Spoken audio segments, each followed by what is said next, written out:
Hey everybody, this is a quick video in case you have an Electrolux IQ-Touch dryer and you're getting an E52 error on the display and you're trying to figure out what's going on. How do I get rid of this error? Why am I getting it? So basically this error means that the motor's not turning when it thinks it's supposed to be, but this can be happening for a whole variety of reasons and you're going to want to figure out why.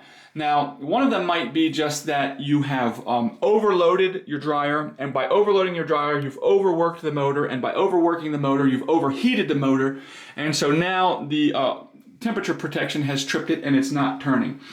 So one of the first things to do if you're getting this error is to simply turn your dryer off, take all the clothes out, and let it sit for 30 minutes, and then try it again with a smaller load of laundry.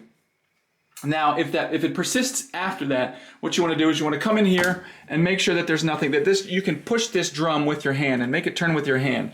Because if you can't make it turn with your hand, then there's something obstructing it, and you need to figure out what is blocking it from turning properly. Now, if it's not that, then you're getting into more serious issues. It might actually be that the motor itself is burned out and you'll need to replace the motor.